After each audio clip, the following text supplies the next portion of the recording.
Pues hemos estado hablando estos domingos, no solamente de los últimos dos, sino ya tiene un par de domingos que hemos venido hablando acerca del amor ágape de Dios. ¿Quién está conmigo respecto de que es incomprensible de verdad ese amor ágape que Dios tiene por cada uno de nosotros? Porque es un amor que todo lo da, es un amor que no pide nada a cambio, totalmente incondicional. Y creo que cada uno de los que estamos aquí sentados somos el resultado de su amor. Puedo verlos en un tiempo tan complicado y estamos aquí gracias a ese amor incondicional que Él nos dio a cada uno de nosotros. Un amor incondicional y tan todo lo da, que fue capaz de dar la vida por nosotros, por cada uno de los que estamos aquí. Ese fue el motor que llevó a Jesús estando en la cruz a dar ese sacrificio por ti y por mí. Dime si eso no es un amor incondicional, un amor que sobrepasa todo lo que pudiéramos pensar. Y sabes, las semanas pasadas, la anterior, la antepasada y la pasada, estuvimos hablando acerca de su muerte y acerca de su resurrección en la última semana. Una muerte por ninguno de nosotros, y me imagino ni siquiera por los que estaban alrededor de él, deseada. Sin embargo, tan crucial para que hoy tú y yo podamos estar viviendo en libertad. Y sabes, dice Romanos 10:9, inclusive eso es parte esencial de nuestra fe. Romanos 10:9, que si confesaras con tu boca que Jesús es el Señor y creyeres en tu corazón que Él se levantó de los muertos, entonces, ¿qué dice? Seremos salvos. Eso lo creo yo, eso lo crees tú. Quien esté de acuerdo conmigo, ahí donde estás, aquí en la congregación, en tu casa, asiente conmigo eso, porque es una confesión de fe tan importante para cada uno de nosotros. Ahora, yo quiero que te pongas en un plano que es el siguiente. Imagínate, ahorita tú y yo podemos leer estas cosas y podemos ir a la palabra de Dios y podemos imaginarnos y podemos ver también cómo sucedieron las cosas y decir, ay, estos discípulos, ¿por qué hacían esto? Ay, este personaje, ¿por qué hacía el otro? Pero te puedes dar cuenta que, ¿qué pasaba cuando en verdad en ese momento estaban aconteciendo las cosas? Y si tú y yo lo analizamos, nos vamos a dar cuenta que no estamos nada lejos de cuando se estaban aconteciendo estas cosas a como ahora nos comportamos nosotros o conforme nos va a cada uno de nosotros. Y sabes, quiero que pienses esto. Imagínate lo siguiente: Jesús estuvo con los discípulos, Jesús les enseñó a los discípulos, Jesús, tú y yo podemos leerlo, les dijo muchas cosas a los discípulos, les dijo que iba a morir, les dijo que iban a pasar algunas cosas, algunas señales antes del fin, les dijo tantas cosas, pero algo era real: había muerto Jesús. Y todos los discípulos y todos aquellos que estaban siguiendo a Jesús, ¿qué habrán pensado en ese momento? Porque también otra cosa era real: Jesús había muerto, pero Él también lo había dicho, iba a resucitar. Y no tan solo eso, Jesús había resucitado. Y el tema de esta mañana es ese: Jesús resucitó, ¿y ahora qué sigue? No sé si tú te has hecho esa pregunta a lo largo de tu vida como discípulo, como creyente. Yo me la he hecho muchas veces. ¿Qué sigue para mi vida después de? Porque estamos de acuerdo que hacer esta confesión de fe no es todo. Siguen más cosas adelante. Y yo me atrevería a decir, es un comienzo para una etapa nueva en nuestras vidas, por supuesto, es la base. Pero ¿qué sigue? ¿Qué sigue para nuestras vidas? Porque todos los que estamos aquí, todos los que me están escuchando ahí, en donde te encuentres, en tu casa, en tu trabajo, donde sea, todos creemos que Jesús murió, así como los discípulos, porque lo estaban viendo. Todos creemos que Jesús resucitó, y no quiero decir que como todos los discípulos, porque nos vamos a dar cuenta que algunos tenían algunos tipos de pensamiento, algunos dudaban, algunos tenían miedo, pero ahora tú y yo creemos que Jesús resucitó. Pero ¿acaso eso es todo? ¿Qué es lo que sigue? Y yo te voy a pedir que me acompañes a orar rápidamente. Señor, te damos gracias. Gracias porque eres bueno, porque aún en medio de un tiempo de tanta necesidad, Tú nos recuerdas que has muerto, que has resucitado con un fin, con un propósito. Enséñanos y muéstranos cuál es el camino. ¿Cuál es el camino a seguir, Señor? Porque solo tú tienes palabras de vida.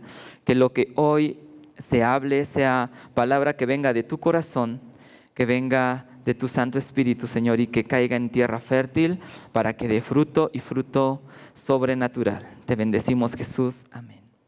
Y voy a pedirte que ahí donde te encuentres me puedas acompañar a Mateo capítulo 28, por favor. Mateo capítulo 28. Y te darás cuenta que la mayoría, que todas nuestras Biblias ya vienen con títulos. Anteriormente, como has tomado en nuestra escuela de crecimiento, te habremos expuesto que la Biblia no se escribió así. Sin embargo, ahora se nos facilita tanto poder decir vamos a tal capítulo, vamos a tal versículo. Antes no era así, pero bueno, ahí tú vas a darte cuenta que tu Biblia seguramente dice la resurrección. Puede tener palabras más, palabras menos, pero es la resurrección. Entonces estamos en Mateo capítulo 28 y vamos a leer algunas porciones de la Escritura. Yo te voy a ubicar en contexto en algunas de estas partes y voy a detenerme en donde quisiera que prestáramos mucha atención. ¿Sale? En Mateo capítulo 28 estamos viendo que bien Jesús ya murió, pero que como Él lo había anunciado, resucitó. Entonces era costumbre que se fuera a ungir el cuerpo de la persona que había muerto, y precisamente tú te vas a dar cuenta que al inicio de este capítulo, los primeros versículos, hacen mención a esto, que iban dos mujeres hacia el sepulcro de Jesús, que estando ahí hubo un terremoto, que se apareció un ángel del Señor. Para esto habían soldados ahí montando una guardia. ¿Por qué una guardia? Porque Jesús había anunciado que iba a resucitar, pero tú sabrás que había personas que querían siempre oponer resistencia ante lo que Jesús venía anunciando y dijeron, ¿sabes qué? Por cualquier cosa vamos a queremos que se monte una guardia para que luego no digan que a Chuchita la bolsearon, que hagan cualquier jugada y digan que Jesús resucitó. Queremos una guardia. Bueno, se monta una guardia. Resulta que estaban esa guardia ahí y viene un terremoto y dice la palabra que estos soldados cayeron como si estuvieran muertos y que el ángel del Señor voltea hacia estas dos mujeres y ahí está lo que te estoy poniendo en pantalla, que dice el versículo número 5. Mas el ángel respondiendo dijo a las mujeres, no temáis vosotras. Voltea a quien está a tu lado, ahí en tu casa, y dile, no temas. Porque yo sé que buscas a Jesús, el que fue crucificado. No está aquí, pues ha resucitado, como dijo, venid, ved el lugar donde fue puesto el Señor. Y sabes, Jesús no estaba haciendo otra cosa que no había anunciado. Ya había anunciado que iba a resucitar, sin embargo, cuando estas mujeres presencian este acontecimiento, por supuesto que tuvieron miedo. ¿Y qué son de las primeras cosas cuando tú y yo hacemos esta confesión de fe, que creemos que Él murió, que Él resucitó? Es que va a haber resistencia en nuestras vidas para ir en pos de lo que Jesús nos ha prometido. Algo de lo que vemos aquí es que precisamente había resistencia. Y sabes, si podemos leer en paralelo, porque sabemos y siempre les hemos enseñado que la Biblia es un todo, podemos darnos cuenta que en los demás evangelios, así como en el inicio del capítulo 1 del libro de los Hechos, podemos ver el sentimiento de qué pensaban los discípulos. Algunos decían que tenían miedo, algunos decían que estaban escondidos, algunos decían que tenían incredulidad, algunos decían que tenían diferentes situaciones que no podían creer lo que estaba pasando. Creo que hasta cierto punto era comprensible, porque lo que era real era que el maestro ya no estaba con el discípulo. El discípulo siempre estaba aprendiendo del maestro, pero ya no estaba. Imagínate que esto nos pase actualmente. Ya no está el maestro y había resistencia. ¿Y sabes por qué pasa esa resistencia? Porque escuchamos otras voces. La palabra de Dios nos sigue mencionando que después de que estas mujeres, sigo en capítulo 28 de Mateo, después de que estas mujeres fueron a decirle a los discípulos lo que habían visto, porque esto le dijo el ángel del Señor, vayan y díganle a los demás, es más, díganles que los voy a ver en tal lugar, que me esperen ahí. Las mujeres iban, también los soldados fueron con los sacerdotes. Y los sacerdotes les dijeron, vamos a hacer lo siguiente. Tú vas a decir esto, vas a recibir esto. ¿Cómo ves? Y los guardias lo hicieron así. ¿Qué pensaríamos si de repente nos dicen una cosa, pero por otro lado escuchamos algunas otras? Vamos a hacerle caso a lo que nuestros sentidos, a lo que nuestra mente nos diga que tiene la razón. Los discípulos estaban escuchando otras voces. Los discípulos habían visto cómo había sido perseguido Jesús, cómo había sido maquinado Jesús.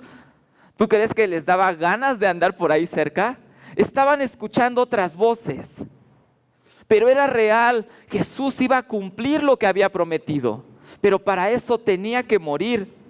Y entonces, vamos a seguir en el capítulo 28. Fueron y estaban ahí los discípulos esperando y llegamos al versículo 17 de Mateo capítulo 28.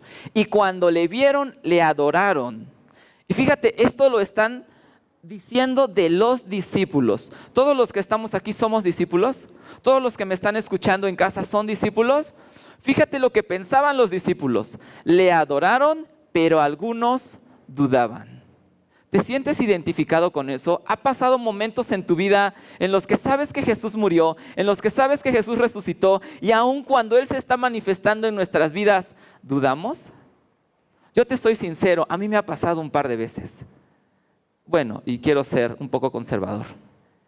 ¿Sabes? A veces escuchamos otras voces. Más adelante, Jesús se acercó y les habló diciendo, toda potestad me es dada en el cielo y en la tierra, por tanto, id de hacer discípulos a todas las naciones, bautizándolos en el nombre del Padre, y del Hijo, y del Espíritu Santo, enseñándoles que guarden todas las cosas que os he mandado, y he aquí yo estoy con vosotros todos los días hasta el fin del mundo.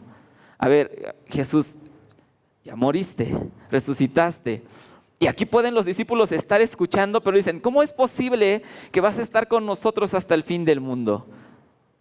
¿Cómo es posible si yo estoy viéndote, pero sé que te vas a ir? Quiero dejar este tipo de cosas. ¿Por qué los discípulos dudaban? ¿Por qué los discípulos a veces escuchamos otras voces? Pero algo es real. Y yo sé que tú me vas a dar la razón.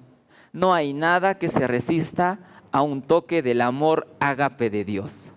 Porque Él tiene un amor incondicional para contigo y conmigo. Y cuando Él se acerca, y por eso te puse ahí en negritas la palabra se acercó, ante la duda, ante la incredulidad, ante la debilidad que mostramos nosotros, Jesús se acerca a nosotros. Y ese es el momento en el que Él quita cualquier duda, cualquier sentimiento de incredulidad, cualquier miedo de nuestras vidas, y está listo para que tú y yo podamos escuchar atentamente qué tiene para nuestras vidas. Y es que lo primero que llega a nuestras vidas cuando enfrentamos algo nuevo, precisamente es eso, un miedo, una inseguridad.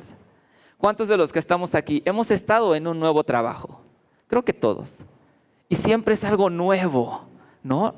Y dices, ¿cómo le voy a hacer? ¿Voy a dar el ancho? ¿Qué esperan de mí? Y hay cierta inseguridad. Por supuesto que hay confianza, pero hay cierta inseguridad.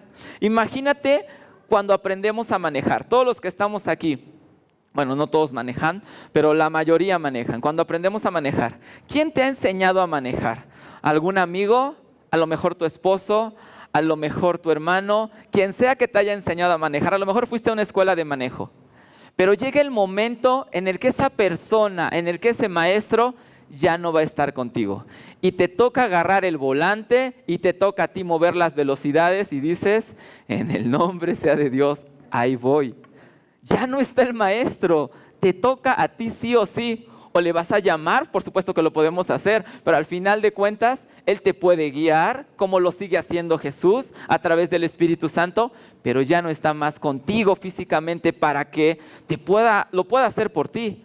Te corresponde a ti hacerlo. Y sabes que ese era el momento en el que se encontraban los discípulos. Ya no estaba más el maestro, sí habían recibido instrucción, sí habían recibido enseñanza, pero ya no estaba ahí.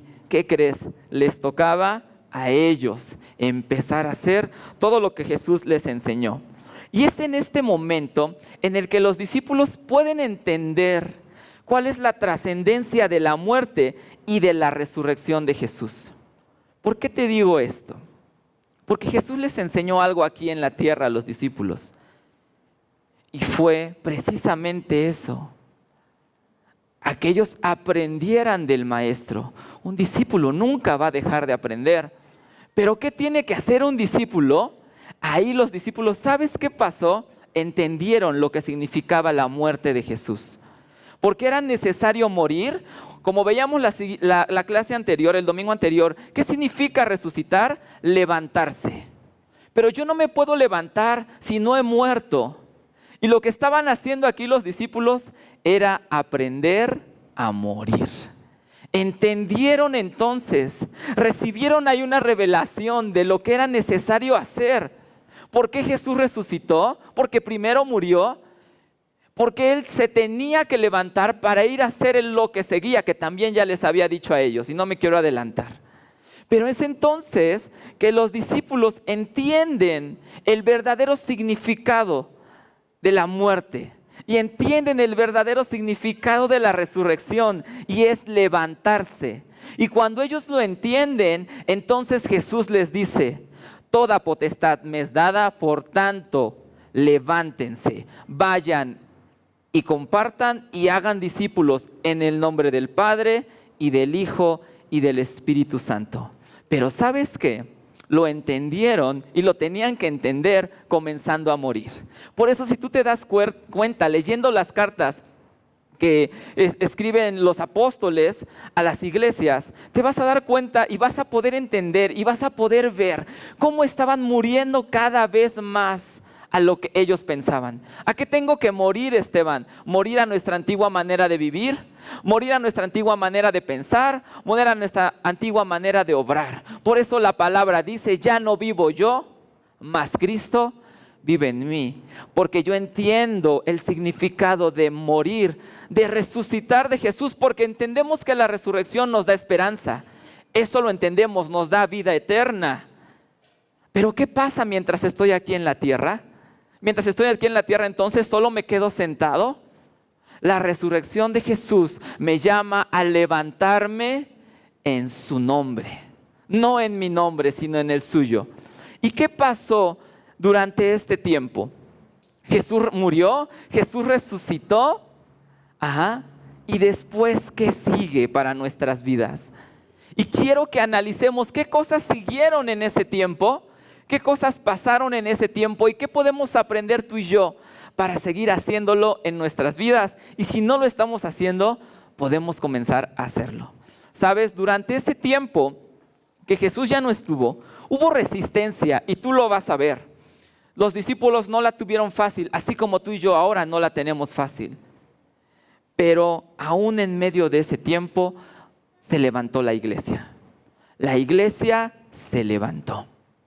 Aún en medio de la resistencia, aún en medio de todo lo que podían decir que no, que Jesús no resucitó, que sus discípulos vinieron de noche y sacaron el cuerpo y ahora dijeron: sí, Jesús resucitó.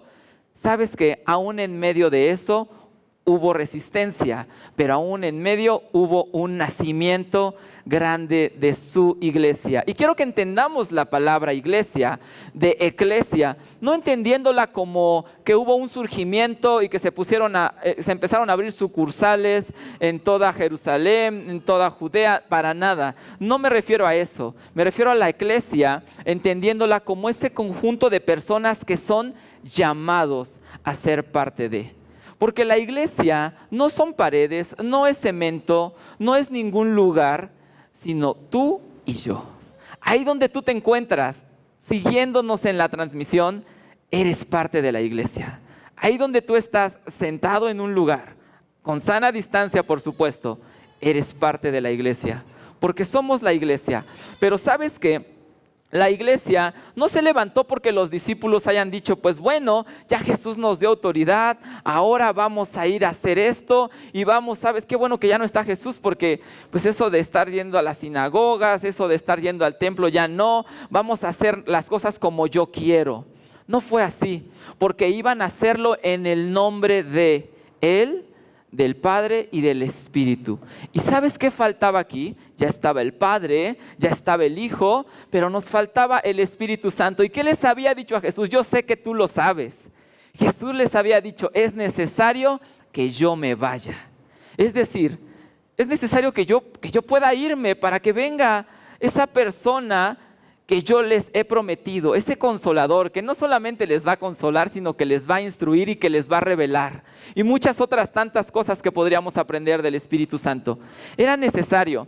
Y yo no sé si los discípulos podían magnificar ahí lo que iba a pasar, pero todo esto implicaba que Jesús muriera, que Jesús resucitara, que Él se fuera para que pudiera hacer eso. Entonces ya con esa promesa que tenemos en Hechos capítulo 1, versículo 8, donde se los está diciendo, pero recibiréis poder cuando haya venido sobre vosotros el Espíritu Santo y me seréis testigos en Jerusalén, en Judea, en Samaria y hasta lo último de la tierra.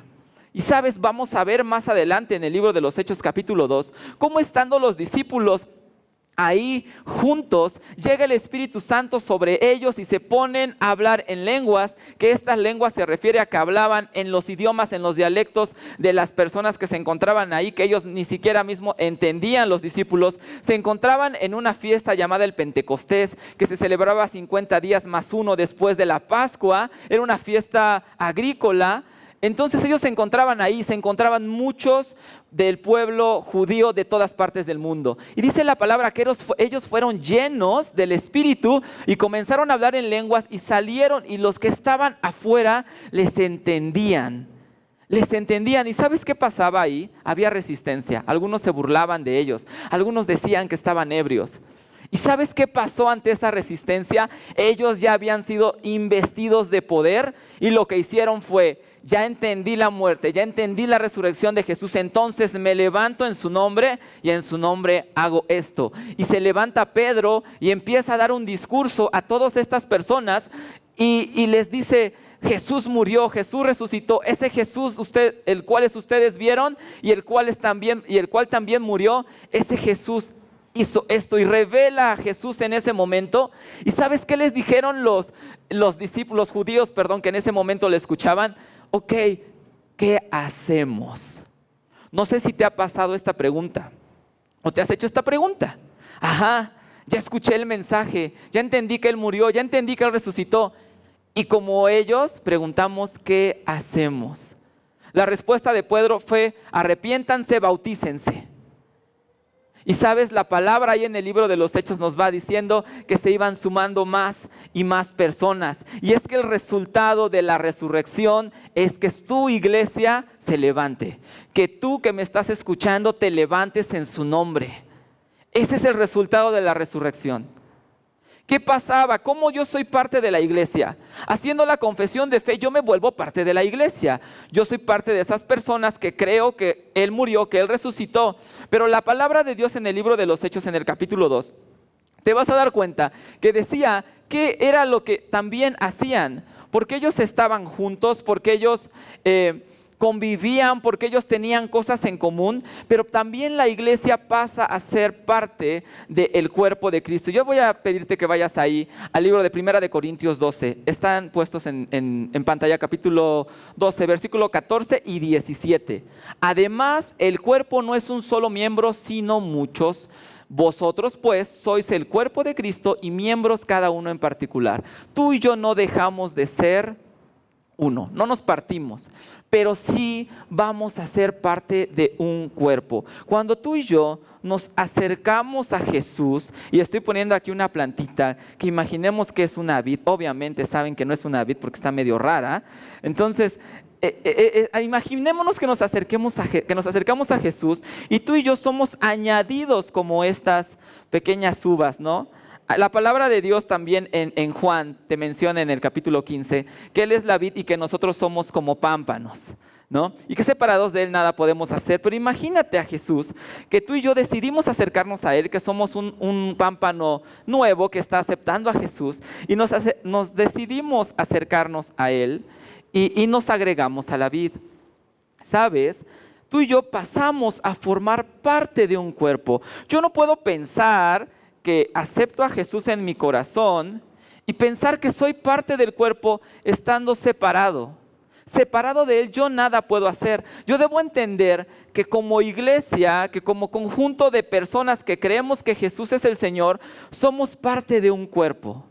Yo sé que tú me puedes decir, Esteban, yo tengo una relación espectacular con Dios, soy su consentido, y la verdad es que no necesito ir a una iglesia. Sí, ¿cómo te explico yo que la palabra de Dios ejemplifica que tú y yo somos el cuerpo, pero el cuerpo no puede andar por sí solo y tiene una cabeza, y esta cabeza es Jesús? Yo no puedo pensar que entonces estoy separado de ese cuerpo o que yo solito tengo una cabeza independiente para mí.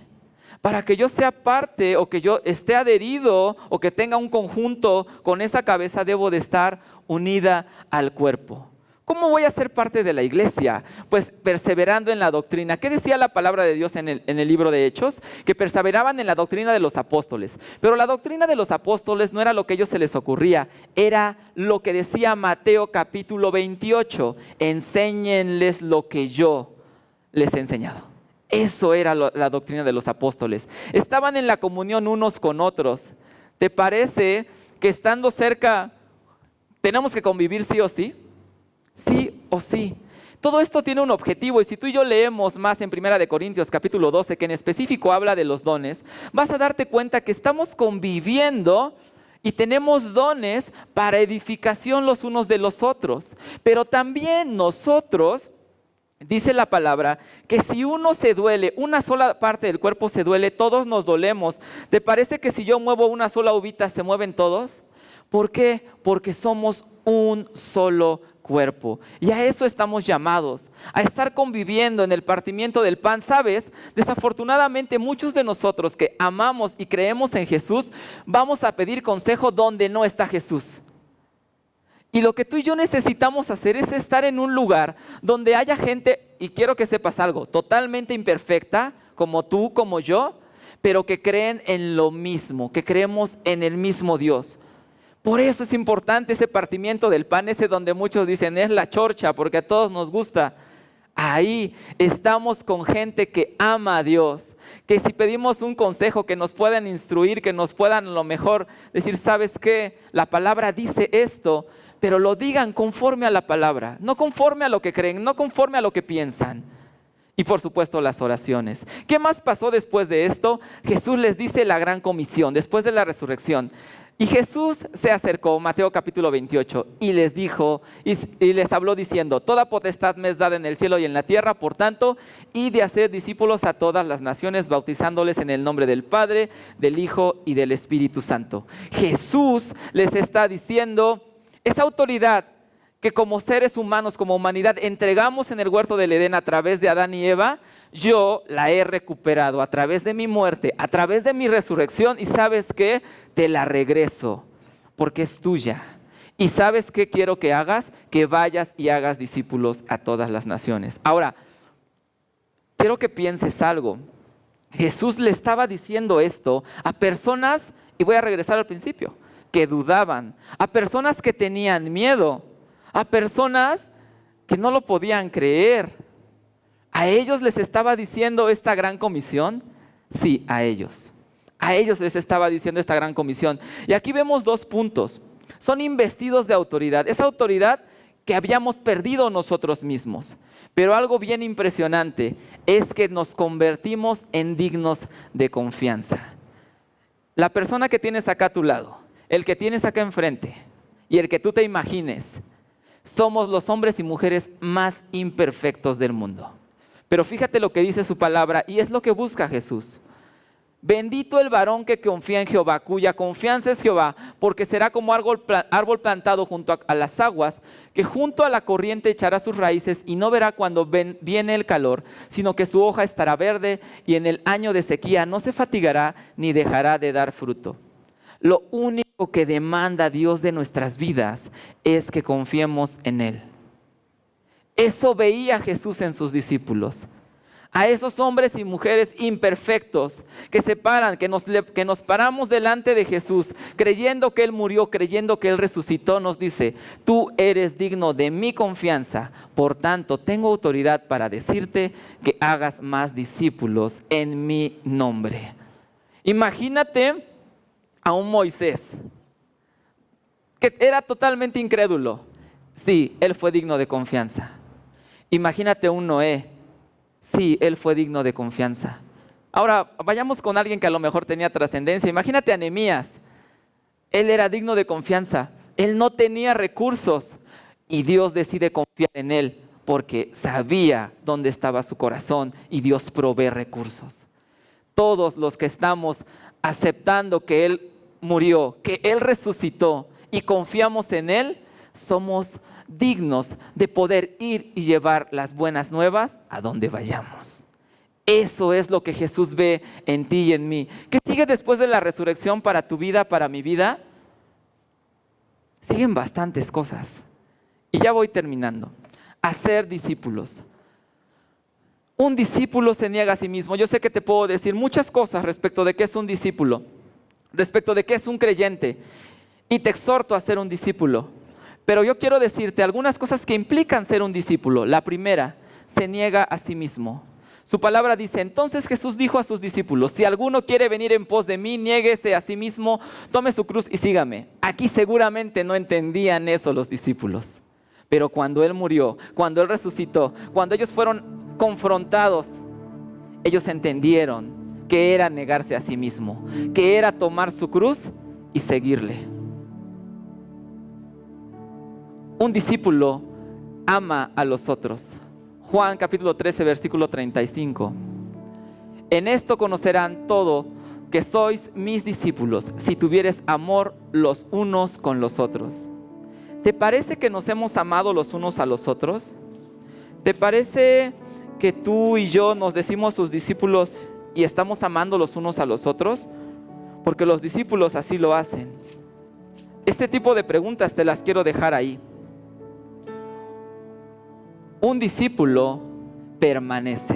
Y aquí es donde quiero aterrizar un poco. Es tan difícil permanecer. Podemos ver o podemos tener tiempos en los que yo cómo amo a mi iglesia, cómo amo a los demás. Soy todo un discípulo.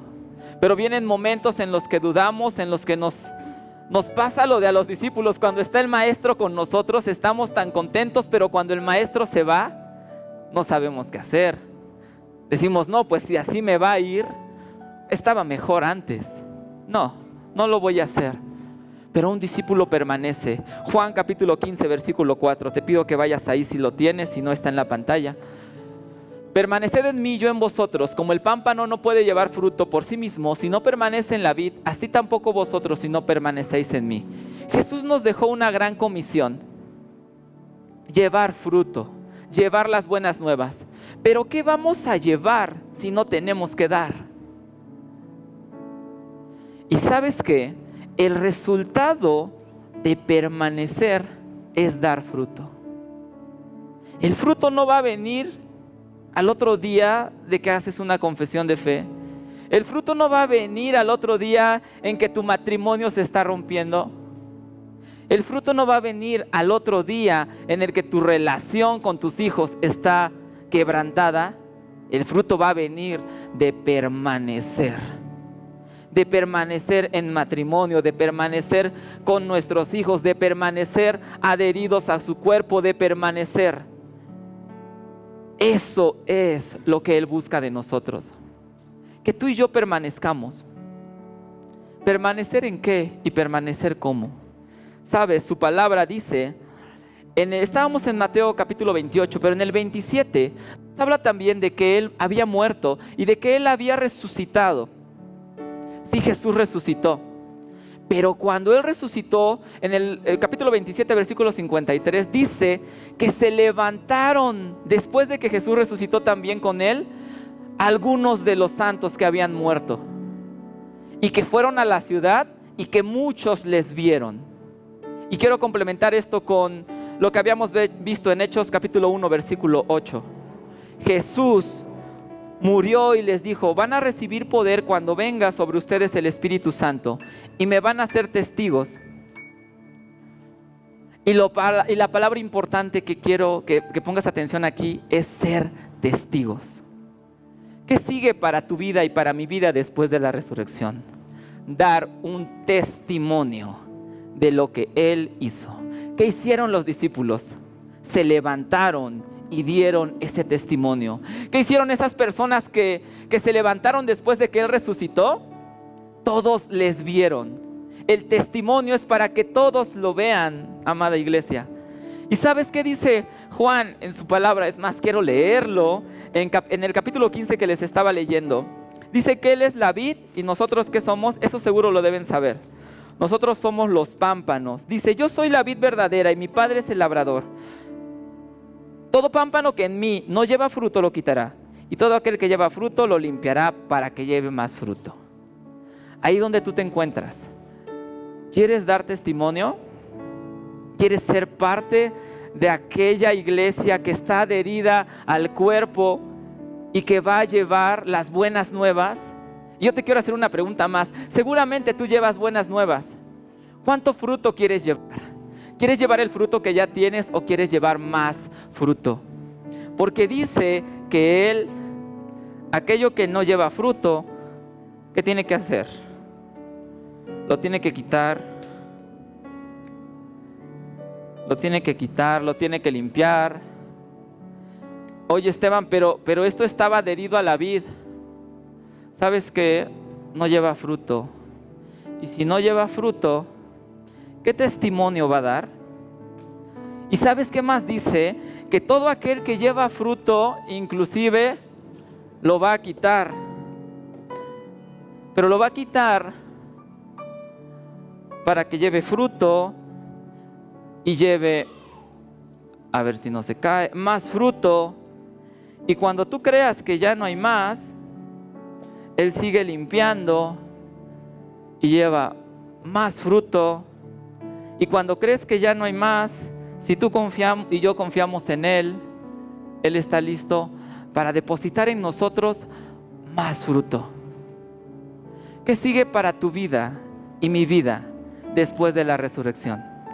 Levantarnos en su nombre y ser de testimonio a donde nos encontremos, teniendo una relación con Él, adorándolo, compartiendo de nuestra fe, por supuesto. ¿Qué te parece iniciar en nuestra casa y en nuestra iglesia? Y buscando su carácter. Y si tú quieres carácter, vas a estar dispuesto a que aunque creías llevar más fruto, si tu hoja no lleva o está secándose, la va a tener que quitar otra vez. Y la va a tener que quitar otra vez para tener una iglesia perfecta y sin mancha, que dé testimonio de Él. Y así como la resurrección nos hace levantarnos, también nos da una esperanza que Él va a regresar por segunda vez. Te voy a pedir que te pongas de pie, vamos a orar. Señor, te damos gracias. Gracias, Padre, porque tu palabra es tan certera, porque nos hablas en todo tiempo, Señor. Gracias porque confías en nosotros para llevar el mensaje. Gracias porque ves en mí y en cada persona un hombre, una mujer, una señorita imperfecta, un varón imperfecto, pero aún así sabes que confiamos en ti, Señor, y que en esa confianza está nuestra victoria. Que cada uno de los que están escuchando este mensaje podamos entender que la resurrección no es el final, que la resurrección nos da esperanza, pero que tu resurrección, así como morimos junto contigo, nos levantamos contigo, Señor, y en tu nombre te bendecimos, Padre, que llevar las buenas nuevas y que dar testimonio cada día sea nuestra meta. En el nombre de Jesús, amén.